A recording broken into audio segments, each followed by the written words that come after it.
Like in our girls' situations, they have a phone and they're not on every social media. I'll tell you what, all these apps and all the social media has been making me go backwards ever since I've gotten on it. I'm not going to let my kids go backwards mentally or emotionally. And if that causes them not to have quote unquote friends, they weren't really your friends. Get off the social media and go hang out together. Go play sports together. Go do something together. Go adventure together. And so I think that's one of the biggest keys for us is we're just not okay with it. I mean, we take off half the apps on our phone for us too, because we know how it's affected us. Hello everyone, we are Greg and Jacquie Francis, and welcome to High Performance Parenting, where our passionate goal is to encourage you to raise champion children in a crazy world. Every week, we will bring you multiple episodes from our extensive experience of raising our six happy, healthy, successful, godly kids who are confidently equipped to win big in life. We deeply believe that any parent who is provided with the right knowledge and continual support can raise amazing kids. And when they do, all of our futures get better. If raising up future generations of absolute champions matters to you as much as it does to us, here's how you can contribute. Like and share this podcast with everyone you know. And together, let's embrace this journey of raising champion kids in a crazy world. All right, guys, we're back. We're on to part 3 now of having to take the responsibility as parents to protect our young kids' fragile, highly influenced minds, right? We've been talking about everything from our 5-year-old with, screen time and how we use DVDs versus online stuff because of all the other stuff that pops up. I mean, it kind of reminds me even of how many times do we get like a new iPad or something and you download everything, and now I have to go through and it takes me an hour to try to figure out how to minimize all of the adult stuff that can pop up instead of it showing up that way. Right. And then if I wanted some adult stuff, sure. Like you literally almost have to select that, no, I don't want porn on this iPad. Mm-hmm. It's like, why is that even a standard? And then why do you make it so hard? If you don't have an evil intention to make money, to create addictions so people will spend money on stuff, then why are you making it so darn hard? And see, this is I can't wait in the future when we have some really highly creative, godly people create products that are so much better than everything else, and they never lose their character because they create some form of a watchdog committee that actually is rooted in truth and isn't afraid actually. I can't wait. I feel like that's the future. I feel like it's coming. And so, anyways, but the point is we have to work really, really hard to protect our kids' minds. Well, and that's it. I think today, if you don't do it, I mean, you're going to have to deal with it down the road. Yep. I mean, you're going to have to deal with it. Mm-hmm. You know what I mean? And there's a multitude of things that you're going to have to deal with. So we don't need to go down that right now. But I will just tell you, I think it needs to become the norm where all this stuff is like parents like stand up and they're okay with the fact that their kids aren't going to do everything that every other kid does. I mean, a perfect example for us is, we have our 3 big girls, right? I mean, they're 15 and 14 years old. Yeah.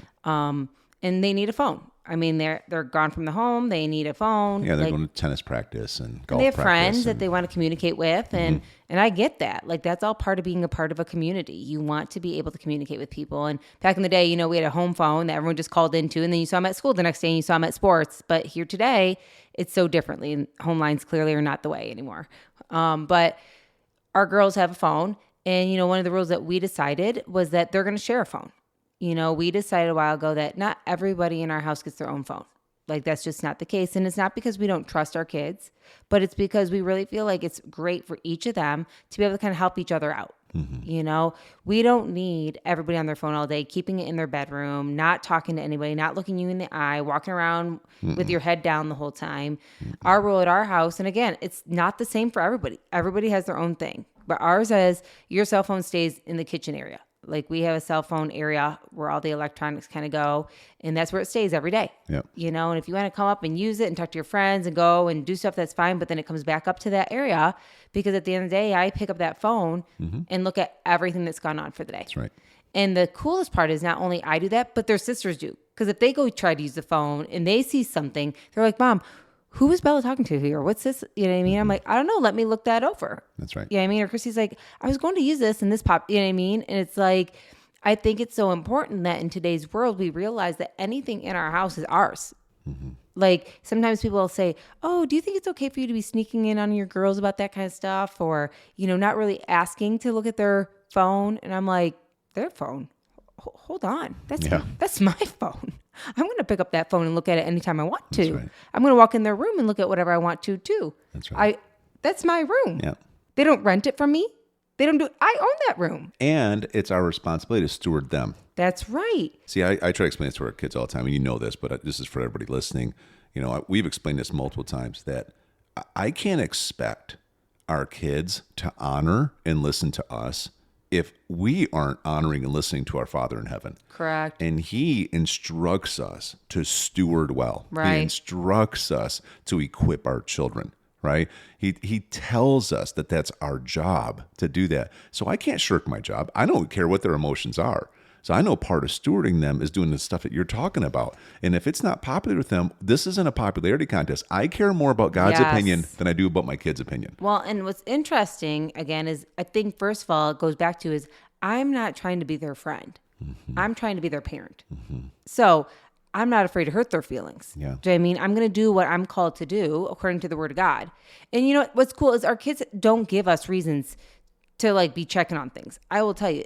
I mean, we have a lot of eyeballs in our house. You know, there's a lot of built-in accountability intentionally. That's right. You are going to hold our standards because if not, you will be exposed and then we're going to move from there. Yeah. And so, and you know, some people consider us strict. Some people, you know, think that we are like hover parents, some, you know, whatever the case may be. But in the world that we live in. Again, we don't answer to them. Right. In the world we live in, we're not doing things according to what everybody else thinks. We're doing it according to what the Lord thinks. That's right.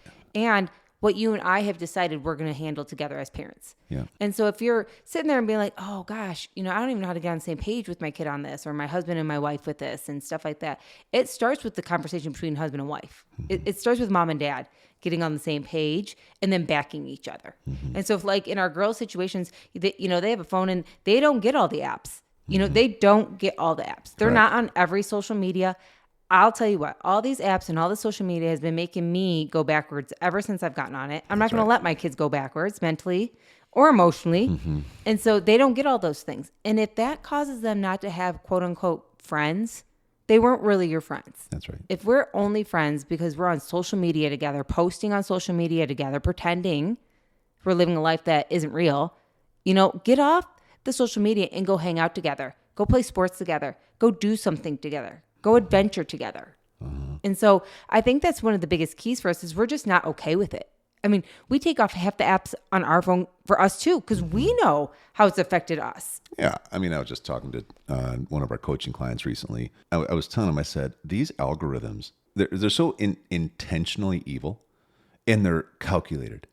And it's like, I was explaining to him, I said, here I am. I'm looking up golf and tennis lessons, like tips, because there's a lot of really good stuff on there. And I don't know how to instruct our kids, but I want to be able to help them. So little tips about stuff.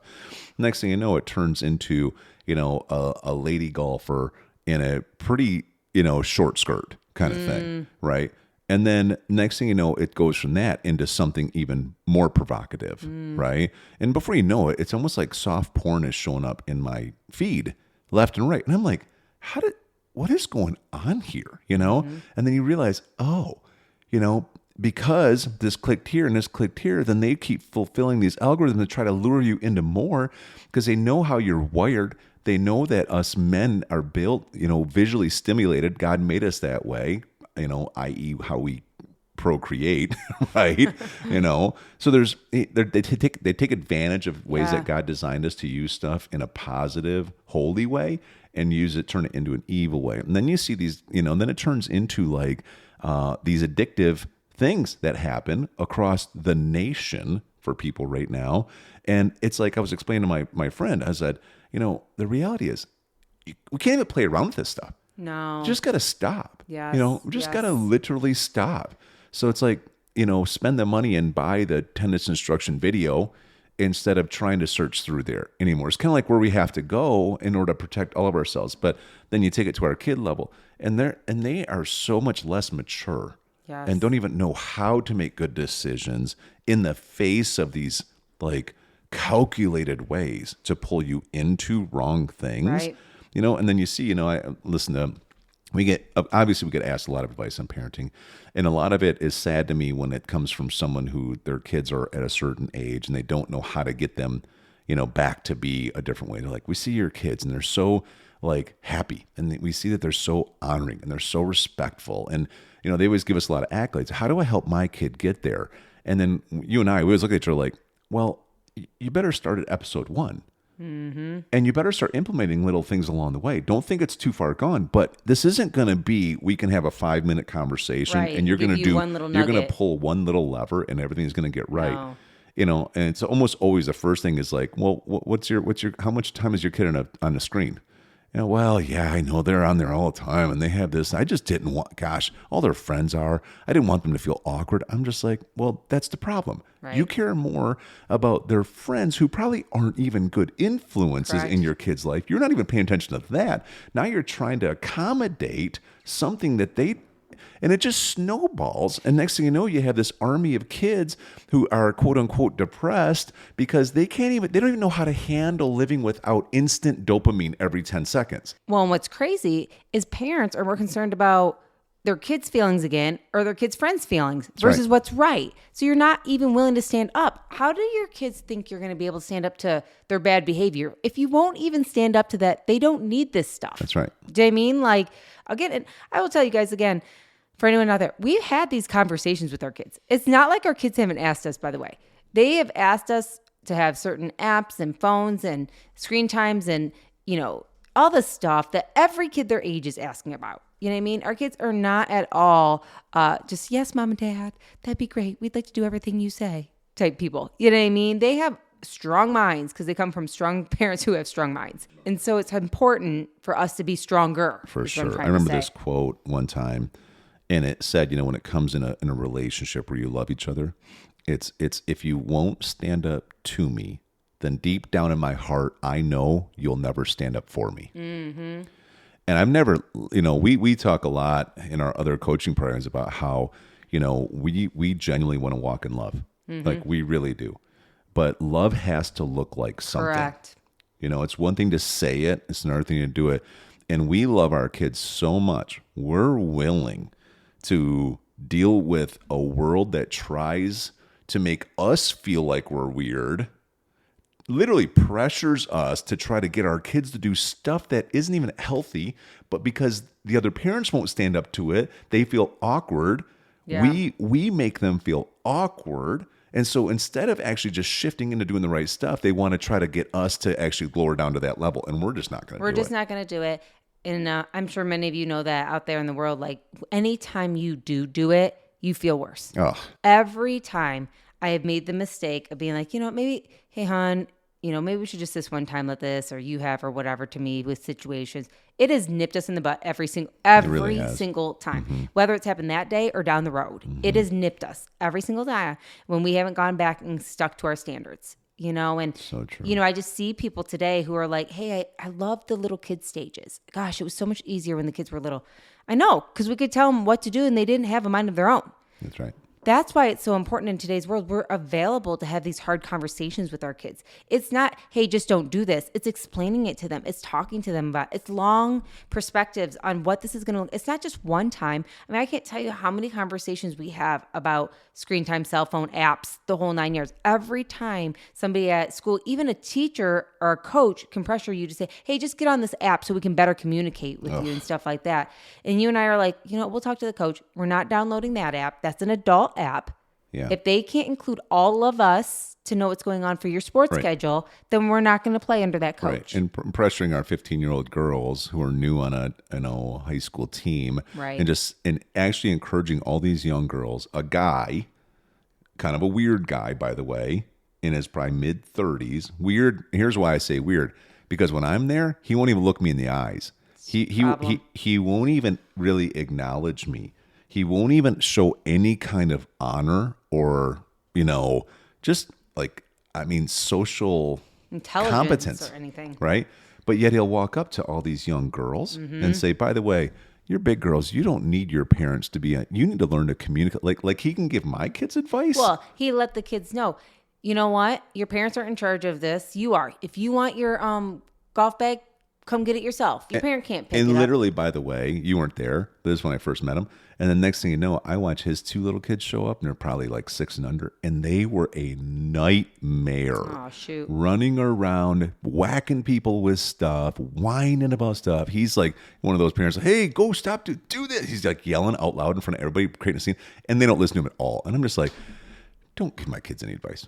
Right. I see your fruit, and I don't like it, and I don't want any of it. That's right. And every now and then you're in those situations, but then guess what we have to do? That's so right. Again, instead of us just being mad about it, we wanted them to be on that team. So we instruct our kids like, this is why you don't listen to this guy about anything that would oppose our advice, right? This is why we need to talk about this kind of stuff left and right. This is why you're not going to be on that app. I don't care if your other teammates are, and that feels awkward to you. Okay, we're going to be doing it this way. And then what we did, though, is contact the coach and tell him ourselves. We did not expect our 15-year-old kids to have you to got to go tell them. No, we did it. We got right on, sent an email, because obviously he wouldn't look you in the eye, so can't have a conversation with somebody. But we took the time to explain how it's going to go. And you know what? I'll tell you, I don't know that our kids got every opportunity that they could have, because he didn't want to deal with He didn't really want to deal with this, but I don't care. But you know what? If our girls don't get to do, quote unquote, everything the other people get to do, you know what? We're sticking to our standards. That's right. Because this golf thing is a season at this place. For sure. What isn't a season is your relationship with your family and God. So we're going to do what's right, regardless of how it feels at the time. And again, I will tell you, fast forward, we got on a different team for them for tennis, and they had the best experience in the world. That coach was nothing but honoring to all the parents. He was a much higher character coach. Oh my, it was night and day. So our kids are getting extra opportunity because the coach was just like, oh, thank God these people parent their kids and well. They honor and stuff. He was so impressed with them. He would send out emails, including the parents with it. Yeah. And never was there any awkwardness. He had multiple people helping to make sure that he was always being in a respectable way with everybody. And it just is night and day different. So my advice to everybody is, don't feel like you have to compromise who you are to have your kids fit in. You know what I mean? Don't feel like you have to do stuff that you know is not your standard. That's right. Stick to your guns, because long term, your kid's future matters. Yeah. And always evaluate what's the most important thing. Is it this season of them being in something, or is it the person they become for the rest of their life? Right. So good stuff, honey.